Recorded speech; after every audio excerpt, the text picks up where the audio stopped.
রাক্ষসী, আমি তোমাকে বিয়ে করতে চাই। আমি রাক্ষসী জেনেও তুমি আমাকে বিয়ে করতে চাও? তুমি নিজেই বলেছিলে তোমরা কাউকে বিনা কারণে শাস্তি দাও না, কিন্তু মানুষ বিনা কারণে শাস্তি দেয়। এজন্য আমি বিয়ে করতে চাই।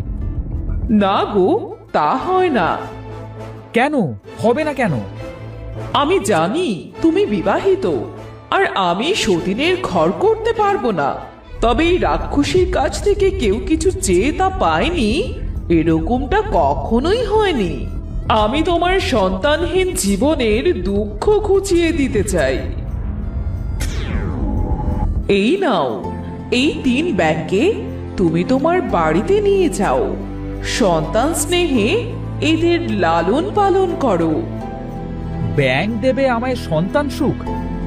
হ্যাঁ, ভেবে নিও এরা তোমার 3 কন্যা। তুমি যখন বলছো, নিশ্চয়ই এর পেছনে কোনো কারণ লুকিয়ে আছে। তাই 3 ব্যাংক কন্যাকে আমি সাদরে গ্রহণ করলাম। আমায় ভরসা করার জন্য ধন্যবাদ তোমায়।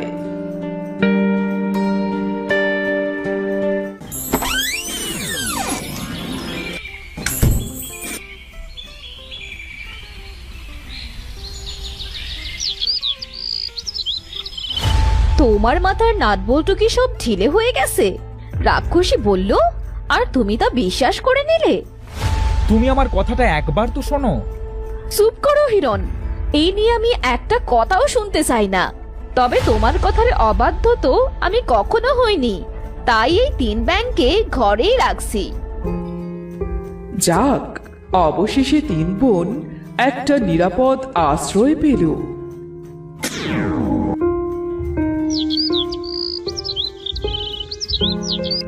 আমরা খাচ্ছি, ওদের দেখছি না যে। দিচ্ছি, ওদেরও খাবার দিচ্ছি।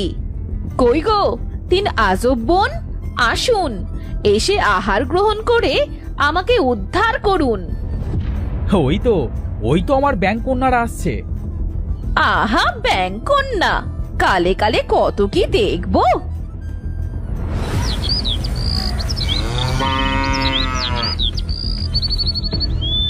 মা এই অবহেলায় বিছানায় শুয়ে আছে, অসুখ করেনি তো আবার?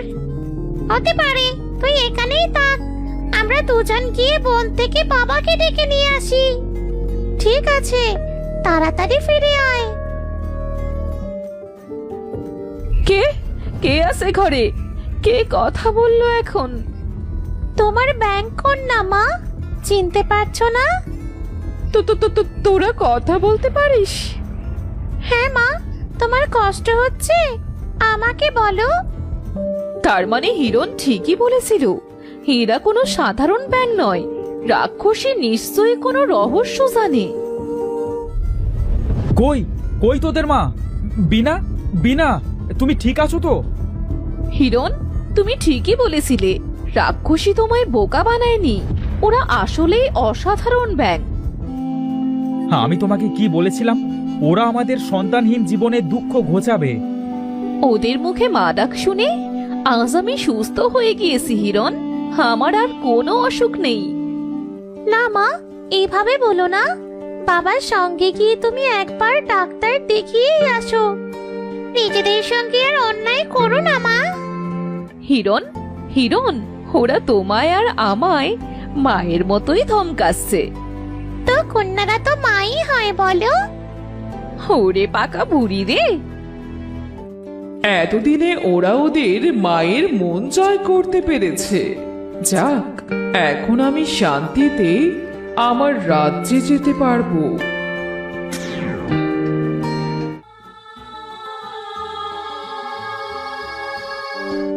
মহারাজ, পুত্ররা এখন বেশ বড় হয়েছে, এবার ওদের বিয়ের বন্দোবস্ত করা দরকার। এরপরে তো এদের হাতে দায়িত্ব দিয়েই আমাদের অবসর নিতে হবে প্রজা পালন থেকে। তবে তাই হবে। তবে তার আগে তাদের একটা পরীক্ষা নেব আমি, ধনুর্বিদ্যার পরীক্ষা। নির্দিষ্ট জায়গা থেকে তারা 4 জনে তীর ছুঁড়বে। যে মেয়ে তার তীর কুড়িয়ে পাবে সেই মেয়েই হবে তার রানী।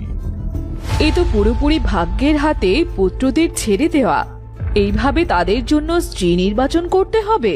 কোথায় কত কত রাজকন্যাকে দেখে শুনে পুত্রদের জন্য যোগ্য যুবরানী ঘরে আনবো তা নয়, এ কেমন উৎপেতে ব্যাপার। দিদি, মহারাজের মতের সাথে ভিন্নতা পোষণ করো না।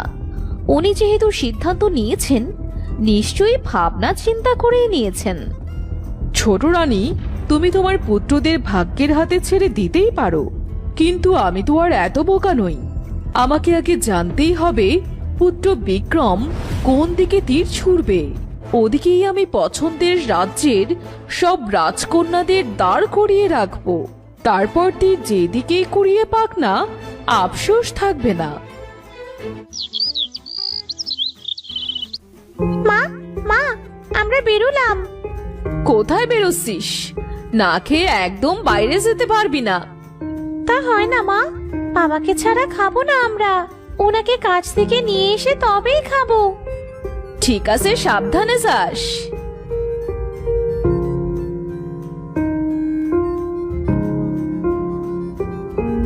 বোন, দূরে একটা কিসের আওয়াজ আসছে রে?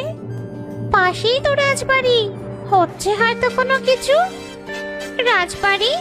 বোন, আমাদের মুক্তির রহস্য তো রাজবাড়ির সঙ্গেই জড়িত। এটা সেই রাজ্য নয় তো?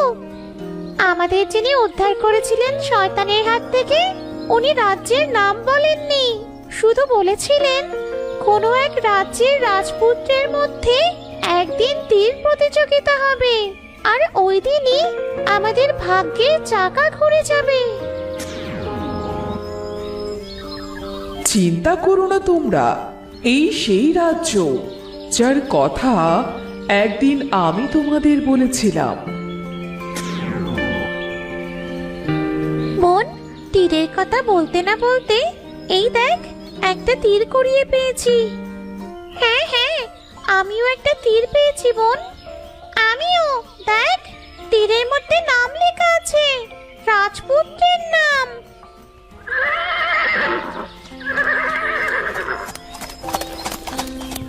বড় ভাই বিক্রম তো তার তীর সহজেই কুড়িয়ে পেয়েছে, সঙ্গে পেয়েছে এক অপরূপা রাজকন্যাকে। আমাদের কপালে কি আছে কে জানে। আর কপাল, এত জোরে তীর ছুঁড়েছি যে সেটা খুঁজে পাবো কিনা তাই সন্দেহ হচ্ছে। আমার প্রিয় ভাইরা, ওইদিকে তাকিয়ে দেখো, মনে হচ্ছে 3 ভাইয়ের তীর 3 ব্যাঙের হাতে পড়েছে। হ্যাঁ, চলো তো গিয়ে দেখি ব্যাপারখানা কি। দেখ বোন, 3 রাজপুত্র ঘোড়া থেকে নেমে আমাদের দিকে এগিয়ে আসছে। ওগো ব্যাং, আমাদের তীর ফেরত দাও দয়া করে। ফেরত দেব যদি তোমরা আমাদের 3 বোনকে বিয়ে করো। এ কি, এরা তো মানুষের কণ্ঠে কথা বলছে রে ভাই। কিন্তু ওরা যে বিয়ে করতে বলছে তা কি করে সম্ভব? তোমাদের আমরা কেমন করে বিয়ে করব? আমরা যে মানুষ, তোমরা যে ব্যাং। তবে তোমাদের তীর না হয় নাই ফিরে পেলে? না না, তীর যে আমাদের ফিরে পেতেই হবে। তাহলে আমাদের 3 বোনকে তোমাদের 3 ভাইয়ের বিয়ে করতেই হবে। ঠিক আছে, ভাগ্যে যখন আমাদের এটাই আছে তবে তাই হোক। এসো, আমাদের ঝোলার উপরে উঠে বসো, আমরা তোমাদের প্রাসাদে নিয়ে যাই। তোমরা বড় ভালো রাজপুত্র, তোমাদের ভালো হবে, দেখো তোমাদের অনেক ভালো হবে।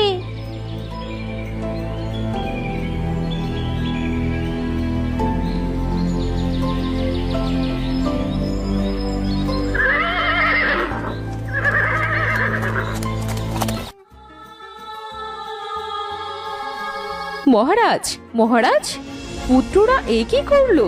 শেষে কিনা ব্যাং নিয়ে আসলো। ছোট রানী, তোমার পুত্ররা যে নিজেদের ভাগ্যকে মেনে নিয়েছে বিনা বাক্যে, কথা মতো এখন ওদের 3 ব্যাংকে বিয়ে করা ছাড়া আর কোনো উপায় নেই। ছোট রানীর 3 পুত্রের কপালে জুটেছে ব্যাং বউ।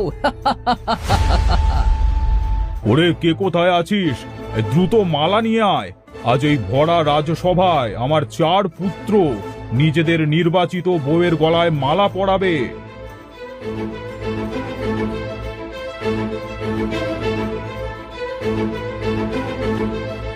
মহারাজ, সুদর্শন রাজপুত্ররা কদাকার ব্যাঙের গলায় মালা দেবে? বিষয়টা আর একটু ভেবে দেখলে হতো না? না মানে, এখানে তো রাজপুত্রদের ভবিষ্যৎ জড়িয়ে আছে। না দাসী, কথা যখন দিয়েছি তা রাখতেই হবে আমাকে। নাও নাও, মালা চলে এসেছে। পুত্রগণ, তোমরা এবার তোমাদের সঙ্গিনীদের গলায় মালা পরিয়ে দাও।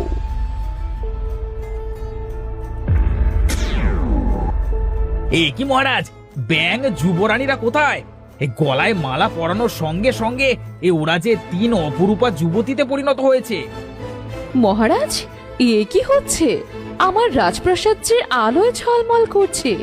এই কন্যারা কে? আমরা 3 বোন মহারানী। জাদু সম্রাট ভিক্রোস আমাদের পিতা। কি তোমরা সত্যি বলছো? মহারাজ, আপনি হঠাৎ এত উচ্ছ্বসিত হয়ে পড়ছেন। আপনি কি ওই সম্রাটকে চেনেন? রানী, উনি যে বিরাট বড় জাদু সম্রাট।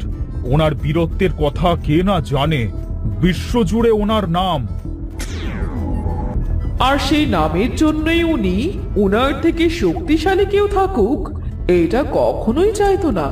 এই জন্য যখন শুনলেন ওনার 3 কন্যা পৃথিবীর সেরা জাদু শক্তির অধিকারী হয়ে জন্মেছে, তখন তিনি ওদের অভিশাপ দেন। এসব তুমি কি বলছো মন্ডা রাক্ষসী? তুমি তো কখনোই মিথ্যে বলো না। রাক্ষসী আজও মিথ্যে বলেননি মহারাজ। পিতার অভিশাপেই আমরা ব্যাং হয়ে গিয়েছিলাম। আজ রাজপুত্ররা আমাদের জীবন সঙ্গিনী হিসেবে মেনে নিয়ে গলায় মালা পরাতেই আমরা অভিশাপ থেকে মুক্তি পেলাম। ছি, মানুষ এতটা জঘন্য হতে পারে জানা ছিল না। শোনো রাজকন্যারা, তোমরা চিন্তা করো না। মনে রেখো, যা হয় ভালোর জন্যই হয়। তোমাদের 3 বোনের কোনো ইচ্ছেই আমরা কখনো অপূর্ণ রাখবো না। যদি তাই হয় মহারাজ, তাহলে ওই কাঠুরিয়া দম্পতিকে হাজির করুন। আমরা ব্যাং থাকা অবস্থায় যারা আমাদের সন্তান স্নেহে লালন পালন করেছিলেন। ওরে, তোরা কে কোথায় আছিস? রাজকুমারীদের বর্তমান পিতামাতাকে সসম্মানে রাজ্যে আনবার ব্যবস্থা কর। ওনারা আসলেই ওদের বিবাহ অনুষ্ঠান সম্পন্ন হবে।